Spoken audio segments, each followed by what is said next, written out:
আপনারা জানেন যে আমাদের ভারপ্রাপ্ত চেয়ারম্যান জনাব তারেক রহমান তিনি 13 জুলাই 2023 সালে যে রাষ্ট্র কাঠামো বিনির্মাণের 31 দফা কর্মসূচি ঘোষণা করেছিলেন, সেটার গভীরতা আমরা বিভিন্ন সময় বিভিন্ন প্রোগ্রামের মাধ্যমে আপনাদের জানানোর চেষ্টা করেছি।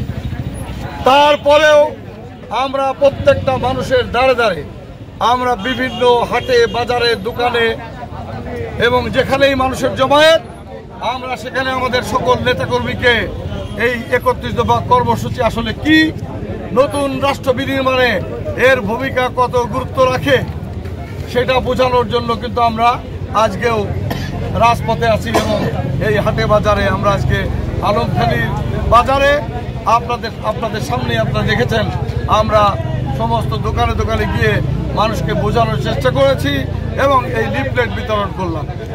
আমরা ইনশাল্লাহ এই কর্মসূচি অব্যাহত রাখব আমাদের আগামী নির্বাচন পর্যন্ত। জানেন, এই নির্বাচনটাই হলো বাংলাদেশের নতুন রাষ্ট্র বিনির্মাণের প্রথম সোপান হবে, যেখানে মানুষ নির্বিঘ্নে, নির্ভয়ে এবং অত্যন্ত আনন্দ চিত্তে তাদের ভোটাধিকার প্রয়োগ করবে।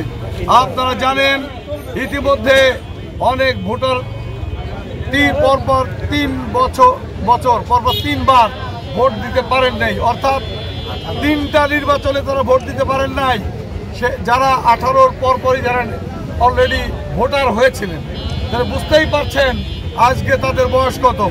আজকে নতুন যে জেনারেশন জেন জি বলেন সংক্ষেপে, আপনারা নতুন জেনারেশন ভোটাররাও তারা চেষ্টা করবে বুঝতে যে আসলে আমাদের ভারপ্রাপ্ত চেয়ারম্যান তারেক রহমান কিভাবে দেশ গঠনে ভূমিকা রাখবেন।